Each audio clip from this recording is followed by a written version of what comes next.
पहले ये वाले क्वेश्चन सॉल्व करो सारे। ये SN2 के लिए दो क्वेश्चन है और यहाँ SN1 के लिए कुछ क्वेश्चन है ना। हाँ, ये SN1 के लिए, वो SN2 के लिए सॉल्व करो। हाँ, सबसे पहले इस क्वेश्चन को तुमने ट्राई किया होगा, which will give SN2 faster, है ना। अब SN2 देखते मुझे याद आ जाता है क्या, SN2 में क्या होता है, सीधा अटैक लीव। ओके, मुझे क्या चाहिए, स्टेक रीजन कम चाहिए, जितनी छोटे छोटे ग्रुप्स होंगे उतना फायदा है। तो इतना याद है तुमको, इसमें CH3 हाईएस्ट, फिर 1 डिग्री, फिर 2 डिग्री और फिर लास्ट में कौन आएगा, 3 डिग्री, इतना याद है। ओके, पर मैंने दोनों क्वेश्चन ऐसे दिए ही नहीं। ये वाला क्वेश्चन फिर भी ऐसा है, वो वाला नहीं है। पहले इसको सॉल्व कर लेते चलो। इस क्वेश्चन में क्या है, अच्छा कल तुमने NCERT का क्वेश्चन कर लिया था जो बोला था 14 था ना, ठीक है, वो बहुत जरूरी था। इसके बाद अभी इसमें कर सकते हो। यहाँ पे Cl जिस कार्बन जुड़ा कितने डिग्री है, 2 डिग्री। यहाँ पे Cl जिस कार्बन जुड़ा कितने डिग्री है, तो इसमें से तो डायरेक्ट आंसर आ रहा है, कौन जीतेगा, 1 डिग्री वाला। ये SN2 रिएक्शन फास्ट कर देगा, क्यों, इस कार्बन के साथ दो हाइड्रोजन है, तो जो भी न्यूक्लियोफाइल आएगा इजीली अटैक कर पाएगा। इस कार्बन के साथ 2 कार्बन की चेन है, बड़ी बड़ी है ना, इधर से भी कार्बन है और H एक ही है, तो अटैक करना थोड़ा क्या होगा, मुश्किल होगा। अटैक करना आसान का होगा, एक स्टेप में सीधा इजी यहाँ होगा। क्या ही समझ में आ गया, ठीक है। ऊपर वाले क्वेश्चन के अंदर एक कंसेप्ट है, वो सीखना बहुत जरूरी है आप लोगों को, चाहे SN1 हो चाहे SN2 हो, बोथ के लिए क्या चीज बता रहे हैं अपन कि अगर सब्स्टिट्यूशन होना चाहता है, OH माइनस अटैक करता है इस पे और इस पे, कार्बन इस पे जुड़ा है, कार्बन इससे जुड़ा है, इससे आयोडीन जुड़ा है, इससे Br जुड़ा है, तो तुमको याद है OH अटैक करेगा, I लीव करेगा, OH अटैक करेगा, Br लीव करेगा, तो इनको बोलते लिविंग ग्रुप। क्या बोलते, लिविंग ग्रुप। लिविंग ग्रुप चारों में से FCl Br I में से सबसे बेस्ट लिविंग ग्रुप है I, फिर Br, फिर Cl, ठीक है। अपन को इनकी ही काम करनी है। I क्यों, I की बॉन्ड लेंथ क्या है, बड़ी, साइज बड़ी है तो बॉन्ड लेंथ भी क्या है, बड़ी। ब्रेक करना क्या है, आसान। जैसे ही कोई अटैक करने आता है I बोलता है मैं रवाना, और सबसे इजीली रवाना कौन होता है, I।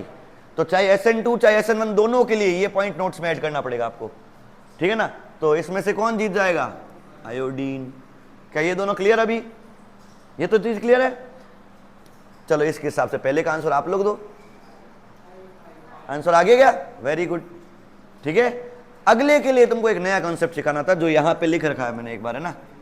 क्या लिख रखा है, देखो SN1 तुमको याद करो तो पता पहले, SN1 में याद है 3 डिग्री लिया था, कार्बोकेटाइन पहले स्टेप में बनता है, दूसरे स्टेप पे क्या होता है, अटैक।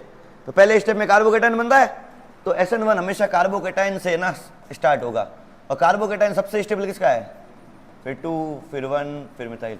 और इससे भी बेटर पता है कौन है, रेजोनेंस। अगर जस्ट पास में रेजोनेंस के लिए पाई बॉन्ड या पाई के इलेक्ट्रॉन्स मौजूद है, तो 3 डिग्री से भी ज़्यादा स्टेबल है, वो SN1 ही करेगा, और SN1 बहुत फास्ट करेगा। जैसे बेंजाइल क्लोराइड और एलाइल क्लोराइड, ये बेंजाइल का एग्जांपल है, देखो sp3 से जुड़ा है, अगला वाला क्या है, बेंजीन खुद, सही है। और ये किसका एग्जांपल है, एलाइल का, sp3 से जुड़ा है, अगला वाला कैसा है, sp2, सही है। इनमें क्या होता है, देखो अगर मैं SN1 करवाता हूं इनके अंदर, तो SN1 में क्या होता है, पहले Cl जाके यहाँ क्या बनता है, हमेशा कार्बोकेटाइन, तो ये क्या बनाएगा, अपना कार्बोकेटाइन बनाएगा, सही है। क्या ये कार्बोकेटाइन इसके साथ रेजोनेंस से स्टेबलाइज नहीं है, तो बहुत ज्यादा स्टेबल है, 3 डिग्री 20 डिग्री भी कुछ काम नहीं आएगा यहाँ पे, ठीक है ना। इसलिए बेंजाइल और एलाइल में SN1 ही होगी और बहुत फास्ट होगी। वापिस बोल रहा हूं, बेंजाइल और एलाइल में SN1 ही होगी और बहुत फास्ट। कभी ऐसा क्वेश्चन भी आता है, ऐसा दे दिया, बोल दिया SN2 होगी कि SN1 होगी, बताओ। यहां दिखता तो 1 डिग्री है, यहां दिखता तो 1 डिग्री है ना सर, ये तो 1 डिग्री कार्बन है, जैसे Cl जुड़ा 1 डिग्री तो SN2 देते हैं। लेकिन बेंजाइल एलाइल की बात याद रखना, चाहे 1 डिग्री हो तो भी अगर रेजोनेंस है तो क्या प्रीफर किया जाएगा, SN1। ओके, अभी तो इजी है क्वेश्चन, ये वैसा क्वेश्चन का लेवल नहीं आएगा, ये तो आ सकता है तुम्हारे पास कंपेयर करने के लिए। ये भी 2 डिग्री, ये भी कितना है, 1 डिग्री है, वो भी 1 डिग्री है, पर वहां रेजोनेंस है। जस्ट अगले वाले पे कैटायन क्या स्टेबल नहीं होगा, यहाँ पे जहां पर कैटायन स्टेबल होगा वहां पर SN1 होगा, जो बेंजाइल और एलाइल में होता है। क्लियर है। तो इसमें से कौन जीत जाएगा बेटा, इसमें कैटायन बना सकते हो, कहां बनेगा, इसमें यहां बनेगा, सही है। पास वाला 2 डिग्री अच्छा स्टेबल कर रहा होगा, इसमें कैटायन यहां बनेगा। पास वाला क्या है, रेजोनेंस है, तो which will give SN1 faster, easy. Anyone had doubt, इस दोनों में 2 पॉइंट सिखाए आज, सबसे इंपॉर्टेंट है ना। हाँ, बेंजाइल बेंजाइल बेंजाइल और एलाइल में कौन जीतेगा? बहुत ज्यादा रेजोनेंस, जो ज्यादा रेजोनेंस रखता है। सिंपल, आई बात समझ? ओके, अब चीज क्लियर है। 2 पॉइंट सिखाए, एक तो ICl-Br वाला लिविंग ग्रुप वाला, दूसरा SN1 बेंजाइल और एलाइल वाला। ये क्वेश्चन आसान था।